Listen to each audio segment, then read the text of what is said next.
but the colors started coming at me from all around me. I think about it as like on Star Wars when they go into warp drive, all the lights that come at them. It was like that same feeling where everything just came in, closed in around me, almost like a tunnel. And it wasn't white light as much as it was every light, every color. And they form little pixels. So each ray of light had its own pixel, and the pixels were all around me, and they were just tiny, like pinhead pixels. And I had an awareness of every one of them. I could feel all of them, but I could also zone in onto one and almost be pulled into the pixel, right? Where I could feel every emotion that was meant to be felt. I could understand every interaction that happened in that moment and why it happened. I could see different paths of what it could have been or what it maybe would have been if I had done something differently. But ultimately, I realized that every pixel and every occurrence was meant to happen the way it happened. So I could change it, and it would change the parameters of other pixels down the road. But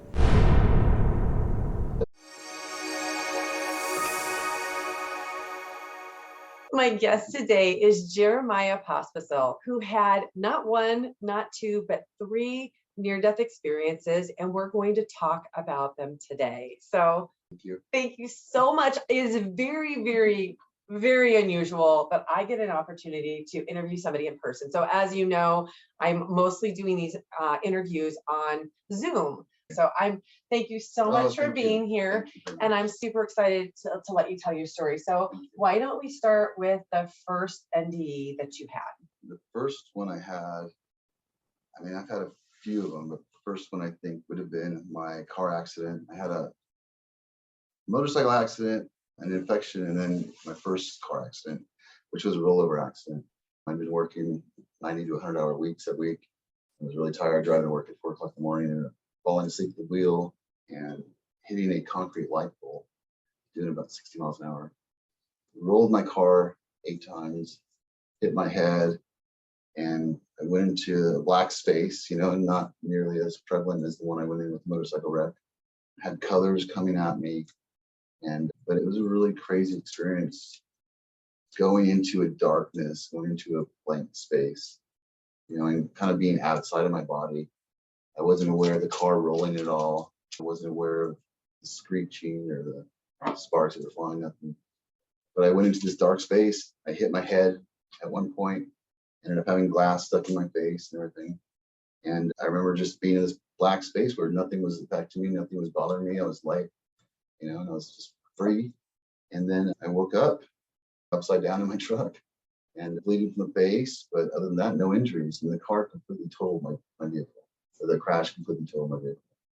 And that was really my first near-death experience, I think. Going into the void, going into the black space. So can you explain to people who are not familiar with this term, because this comes up in NDE experiences all the time. People talk about the void or the black void. So what did that feel like to you? The void, I think it's coming outside of your body, where your energy is not inhibited by your body. You're free to move about the entirety of the space around us, whatever that is. I don't fully understand it yet. But it's a freeness. It's a place of purity, of joy, but also wonder, and it's a whole list of emotions. It's not just a placement. It's actually an environment that we feel in, that we feel craziness and like happiness and joy. But it's weird. It's hard to describe. It really is hard to describe. Did you have a body? I didn't have a body as much as I had a consciousness or like an awareness of where I was. The body never really came into play inside of any of my other NDEs, but I was definitely there as a consciousness, just not in a body form, I guess you could say. Were you there by yourself? Yeah, this one I was. This one I was all by myself. Okay. I remember like colors started to form, started to come in, but they weren't sticking, they weren't staying. And I only realized this after my last NDE. I started thinking back to my other ones about how has this one been different from this rollover accident. And I started thinking about it and just understanding that the light was there. And I couldn't understand the light in the first one, how it all came to me. But after the last one, I looked back and thought, wow, okay, these were the lights that were coming that I saw in my life review or whatever. So I wasn't alone, but I wasn't with somebody either. I just didn't feel alone. I just felt like connected to everything. But again, that one didn't last too long. It just came and went. So, okay. All right. Well, let's talk about the second one that you had. The second one, I was injured in a training accident in the military and had multiple spine surgeries. And on my second spine surgery, the doctor misplaced a pedicle screw and had to go back and have a secondary surgery, which resulted in an infection. And the infection ended up going septic into my body and started shutting down my body, period. And that one, again, I remember not being cognizant as to who I was or where I was or what I was doing. Walking around the house, questioning what had happened to me because I was in the hospital for about a month and a half, trying to recover. And I knew I wasn't going to recover because I had an infection. But the doctors wouldn't do anything about it. And I just went home and started fading, ended up collapsing and be rushed to the ER and have emergency surgery to clean me out. But on the way there, I kept blacking out.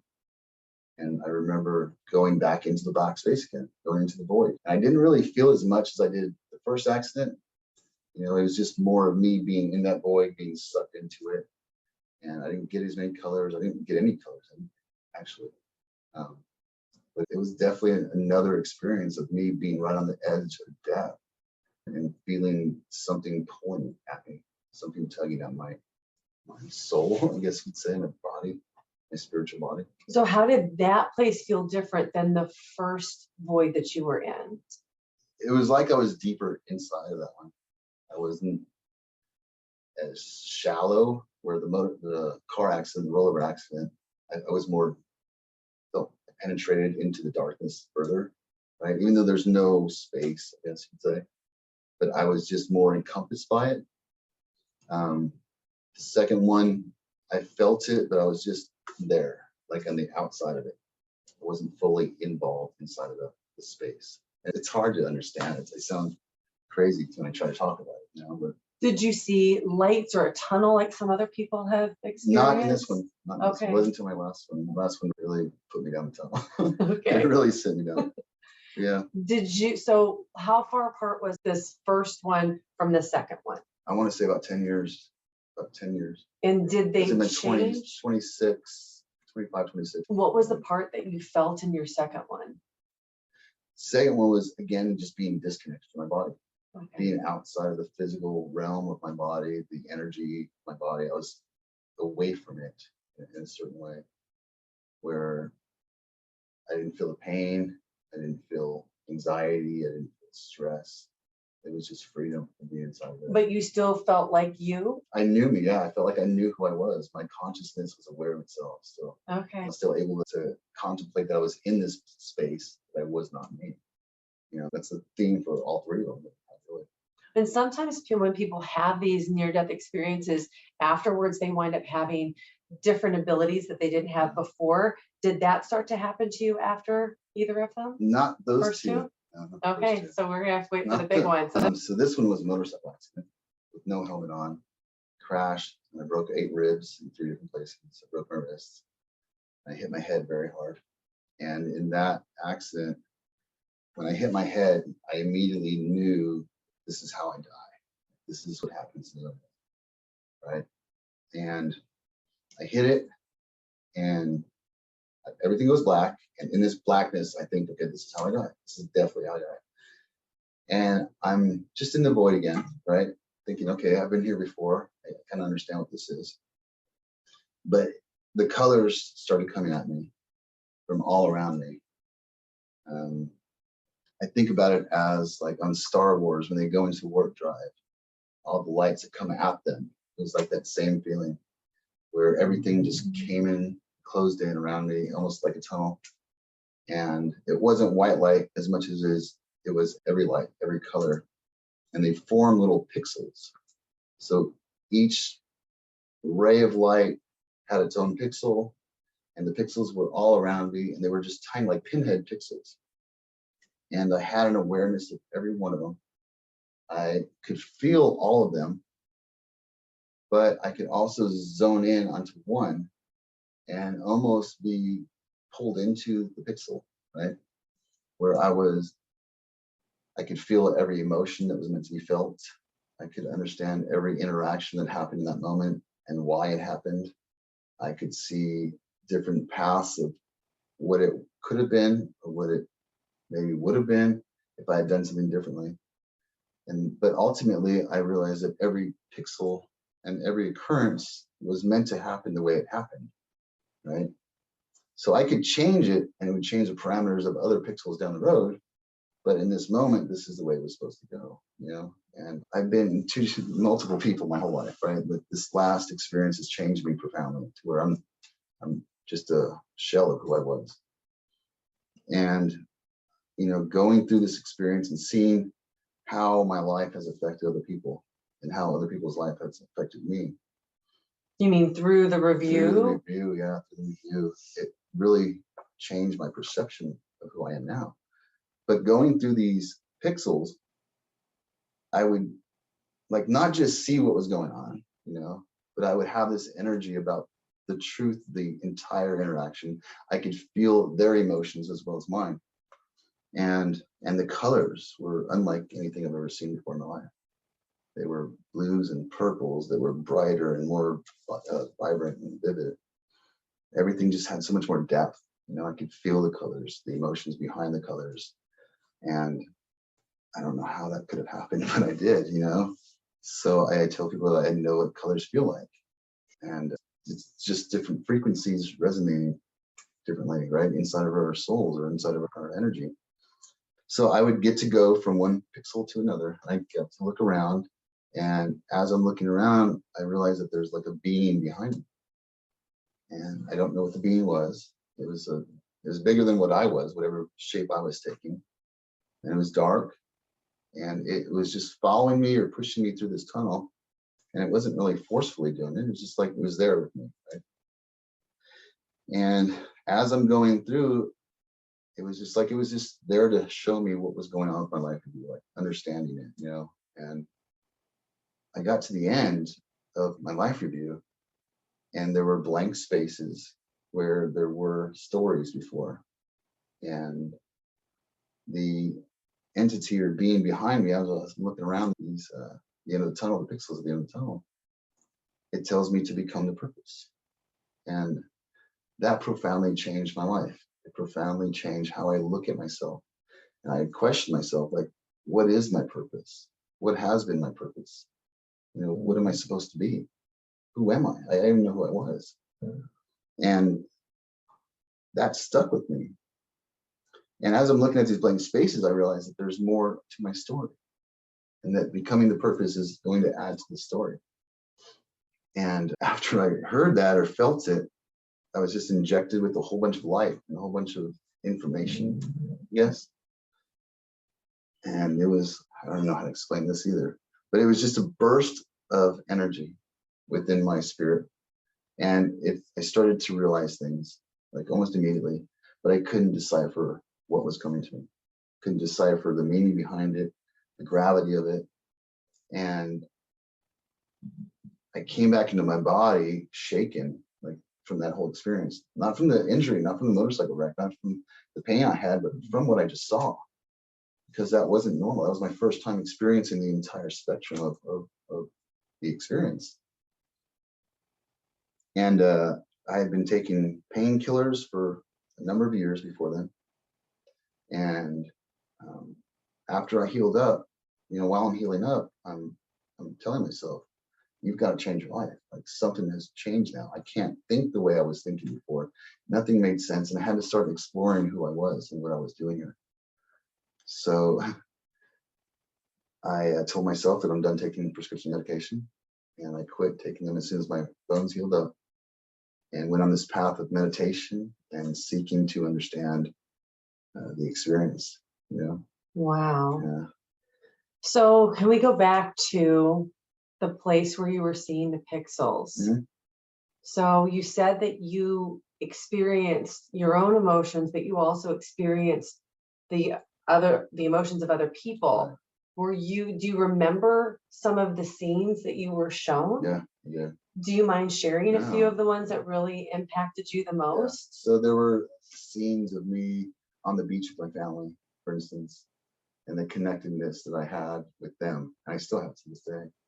There were times when I was in school. I grew up in a tough neighborhood, fighting and having to defend myself. And I saw the interaction between me and those people that I've hurt, people that have hurt me, understanding that everything that life is giving us really is a lesson. And our whole goal and our whole purpose here is to put ourselves in a perspective of learning from each lesson. And I told people, and we talked about this earlier, about the world doesn't happen to you, it happens for you.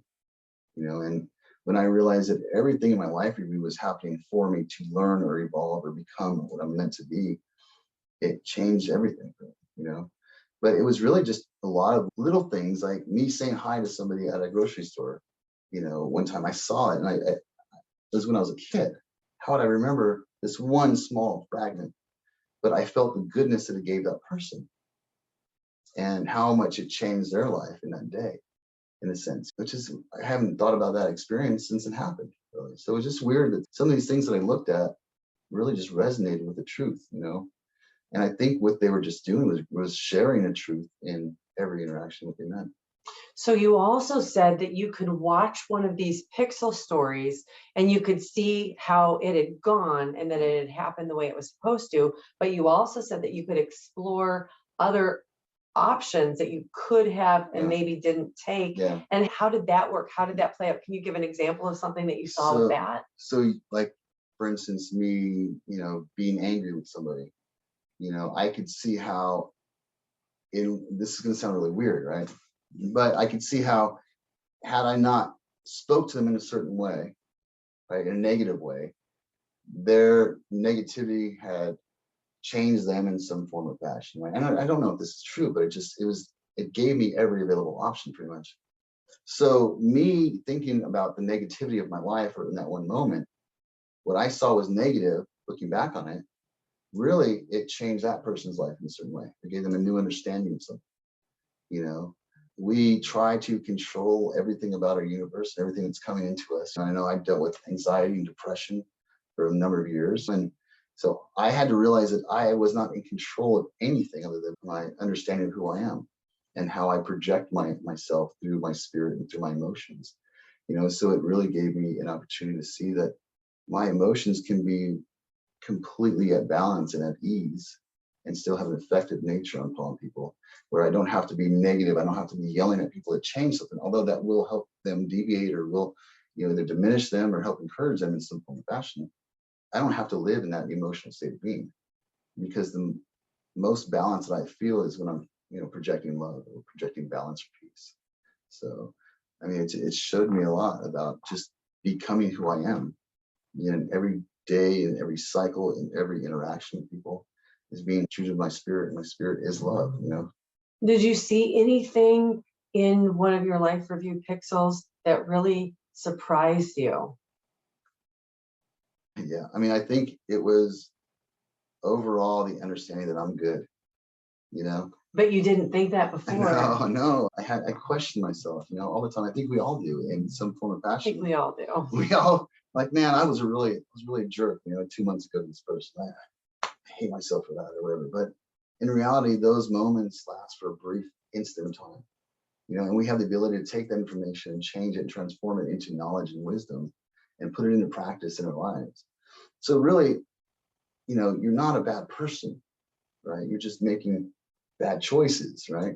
But being a good person and knowing that your heart is really what's leading you really helped me understand that I can love myself, and I don't need the world to love me, and I don't need these transactional relationships in my life, where I can just freely become what I'm meant to become and allow the free flowing energy that's in me already to live. And in this moment, not inside the near death experience, but it can live in this moment. That's so powerful. I hope people are really hearing this and letting this sink in, because it is so powerful. So what you're saying is that self-love is one of the keys that we need to grasp for ourselves? Yeah. I think for me, love is a one-way street. It's meant to be a gift to somebody, right? And I think when we have a transactional process on that love, where I'm going to give this person love, but I need them to love me back, or I need them to be kind to me, or I need them to present themselves to me in a certain way, what we're doing is we're diminishing what love really is, based upon the fact that love is an interpretation, right? We're interpreting other people's love and how they've grown or how they've learned to love. So your love for me is going to be different than my idea of what love is for you, right? So we're mismatching ourselves. So that's why love being a one-sided street or a single way transaction, right? You don't need to interpret anything. I'm just giving something free to you, and you're giving it to them too. So it's that's a powerful thing for me, is that just becoming love and becoming what we're meant to be changes every part of our lives, changes everything that we think about, everything that we discuss, and everybody that we hang around with, how we present ourselves to the universe, I love that while you're talking about this, you guys can't see this off screen, but my dog is licking him, and she just got up from sleeping, and she just came over to say hi. And because I think that our pets and our animals are our greatest examples of unconditional right love. They are. Right. I've got a dog myself, Henry. Come up here. Oh, I'm sorry. Aww. Oh, come up here and say hi. Come on. You want to come up here? Come here. There we go. There she's making an appearance. I love that. So good. But animals are, they're unconditional love. They are. They want to just give to us love. And I learned a lot about love from my dog, and how he loves me. And he doesn't really hold any expectations other than me feeding him, which is a natural tendency, right? Right. He needs to stay alive. Right. But it's a one-way street. Love is a one-way street. And the more that we realize that, and we have that one-way love for ourselves, no one can diminish that. That's true. No one can take that away. No one can interpret our love for ourselves in a wrong way. But when we get to a point where we love ourselves completely, right, we're not focusing on the negative moments in our life. We're not focusing on the depression that we've had in the past, or the anxiety that we hold for the future events that aren't, could not happen or could happen. Like, we have to live in this moment. I found that's the most powerful way to love yourself, is not to look at everything you've done, not to look at anything that you could do, but look at who you are right now, and understand that your heart and your joy that you bring this world are so valuable and important. Yeah, so. Definitely. Okay, so in your life review, you said that you have this being with you. Yes. Now that you've had some time, how long ago was this? 3 years ago. 3.5 years ago. So you've had some time to reflect. Yeah. Did you ever see the being? I never saw it. It was almost like looking at a rear view mirror in my mind of what was behind me, right? Not looking back there, but just knowing what it was, just knowing that it was a shape, just a crazy shape. I don't know what it was. I do know that it was loving. I do know it was there to protect me and kind of guide me and be with me. So yeah, it was a powerful being for sure, but it wasn't negative in any regard. It was there to just be there with me and give me some support, and help me, maybe tell me the words, become the purpose. Yeah. So let's go to that a little bit more and dig into that. So become the purpose. So you have that experience, that single statement changed you. Yeah. In what way? We always wonder, I think, what is our purpose? What is the purpose for life? And how am I getting through this life without becoming my purpose or being my purpose? What is it? Because we feel a sense of loss when we're not doing that, right? So for me, it really taught me to explore who I am and how I live and how this body lives, right? And what is the purpose of life? Well, what is life itself, right? So I would look at nature, and I would look at how trees grow and how plants and flowers grow. And I thought to myself, well, what is creating that life, right? The energy is creating that life. And how does the energy flow better for these plants? And it's when it's in balance, right? And I saw studies on plants, the secret life of plants. I think it was one. Yeah. And I learned how that, when we talk to these plants, they grow better. When we use positive reinforcement, positive accolades, they grow better. And when they're spoken to negatively, they don't grow. They're stunted. And so I thought, well, what's different from us, right? There's nothing different from me and a tree. We're energy. I'm growing. I'm constantly intaking energy. And I started thinking, well, when somebody encourages me, It gives me some empowerment, right? That I actually feel a renewed sense of energy. I feel proud of myself, or I feel more loved myself, Yeah. you know? I thought, well, maybe that has something to do with it. And maybe that's really what it is. And I started thinking again, when I go camping, I'm out in nature, I love trees. I love the ocean. I love mountains, right? So that was real love to me. It was a one-way love that was coming into me. I didn't have to do anything but just be there and accept it and observe it, right? I thought, wow, okay. And that's really what got me going with the one-way street of love. So it just, I started living like the plants do. I started living like the trees do. I just lived for love, like just completely. And becoming my purpose was the purpose of my soul, right? And if the purpose of our body is how we grow is energy, and the most amount of energy I feel in my life is when I love, then to become the purpose or become my truth would be that I had to become love, right? And just become the full embodiment of it, which means there's no judgment in my life. You know, I was a very judgmental person growing up. I was very egotistical. I was very ego-driven. And I lived for my body, my emotions, that my emotions were just an interpretation of what was the truth out there in the universe. So my interpretations were interpreting other people's interpretations. And my emotions were based off of those interpretations, and I didn't know who was in charge. So when I lived for my spirit, though, there was only one thing to feel. It was the pure flowing energy of love. I didn't have to interpret anything from that. I could just become that. So becoming my purpose was to become love for people, to help empower and encourage people, to help become a rock for people to share their stories with. You know, like I like to be a spiritual sniper. I just like to give love. I love that. Yeah, I like to give people love and joy and encouragement and empowerment, whether it's on the street or over Facebook messages or whatever. Like that's really my heart. You know? And it's taken me away from negativity in my life. It's taken me away from the negative powers that draw off of me, my joy and happiness. So I've had to really change my life in how I perceive it, how I live it, how I think about it. I can't even speak words that like, I wish I could do this, or I need to be better at this. Like, you have to just become. You can't allow any negative thoughts. Like people say, I hate myself, or I feel sick of this, or I'm tired of this. Those words, you are training your brain to believe that, right? When you hate this about yourself, you are going to hate yourself, right? Right. But it's all about the changing of the words and how you're doing that. So instead of hating this about yourself, what about I'm looking forward to changing this about myself. I'm looking forward to becoming even better with this. Instead of taking the negative connotation of the words, use the positive side of it. So I don't hate anything. Everything is a different experience. And those experiences create information. That information helps me become a better person.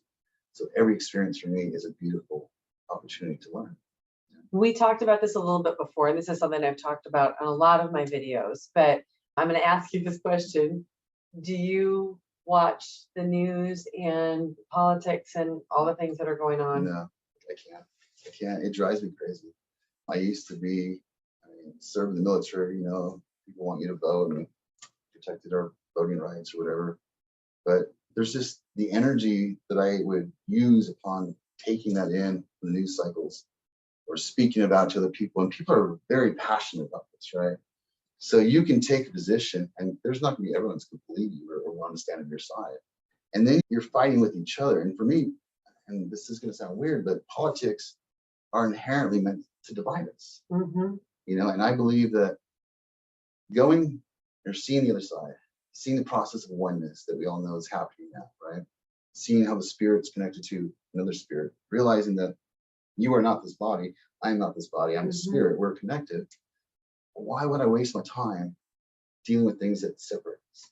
And it's not for a lack of caring at all. No, absolutely not. We deeply care. Yeah. We deeply care. Yes, we do. But it's just that when we can't affect those things, then we're taking our energy, lowering our vibration, and it prevents us from being the love in this moment with the people that we can see in our universe and touch and feel, just like you were saying before. Exactly. I have more of an imprint upon the universe when I speak to people around me or near me or stuff. For sure.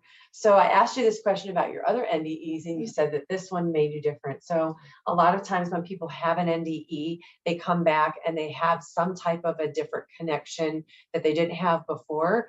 could be psychically or, just something that's very different about how they interpret the world. So what changed for you that way after you had your NDE? So I started meditating a lot more, obviously, right? But I started receiving downloads, or whatever you want to call it, of just information. At certain times, I'd just be sitting there. I think we talked about this with your painting and your artwork, how things would just pop into your head, right? Ideas. So that started happening a lot more. And also, I have this insatiable thirsting for knowledge now, where You didn't have that before? No, I was quite happy just living my life and, trying to become richer or whatever, more things, owning more things. And for me, it's now become understanding. I have this insatiable desire to understand. And then also my perception of things. I can see things now that I haven't been able to see before, where my eyes have changed and shifted to the point where I tell people I can see the space between light and my perception. Right? So the space in between my hands here, I can see energy, or I can see heat patterns rising up off my skin or off other people. I can see energy around people sometimes now. So it's been a really interesting journey. Wow. Interesting journey. But I do think just the understanding of energy and information and love being the highest vibrating frequency that I think that we can ascertain. It's the understanding of loving one another completely without, any kind of judgment. So are you open to people connecting with please. you? I would love to. And how would you like that to be done? Facebook, Instagram, Jeremiah Pospisil. Maybe you can put the links in the Yeah, video. I'll put links below in the show notes so that you can connect. So thank you so Yes, much of course. for the courage to share your story, because I know there is a level of courage that comes in exposing yourself this way to everybody into the world. But I think what you've shared with us, you've given us a lot of things to think about. And I hope that everybody watching has the ability to process this and to implement some of the things that you're talking about. The life reviews, I think, are the most impactful of the NDE stories that I heard. And it changes how you think about your interactions when you know that you're going to have to review Right. them and experience them Right. again, Yeah. not just from your point of Right. view, but from somebody else's. So I think that's amazing. So do you have one final thought you'd like to share and leave us with? If the highest frequency that you can become is love, then become love. Become love in all ways with all people. Your greatest superpower is your ability to feel love. So even the hardships in your life that you felt, even the desires that your heart has always wanted for, it's love ultimately. So my thing is just become love for everyone. I love that. Thank Well, you so much. thank You're you. welcome. I appreciate you. I appreciate you. My guest today is Jeff. Damn it. Hi guys, I'm Jeff. That's my pseudonym. Pospisil? Okay. Yeah. Just get a good rest. I'm too rusty, sorry. No, you're fine. Sorry, I'm too booby. My guest today is Jeff Pospisil. Got it. Did I say Jeff the first time Yeah, too? you did. Why did I do that? Because Jeff is a good person. Oh, I don't know. I don't know why I said that. I'm sorry. No, it's okay. Don't be Jeff. Okay, Jeremiah. Jeremiah. How many names you want to give me? This is getting more We complicated. can keep going. I know. Okay, Yeah. Jeremiah Pospisil. Yeah. Pospisil. Pospisil? It's Pospisil. like pasta. Don't say. No, now you're gonna screw me up. Okay.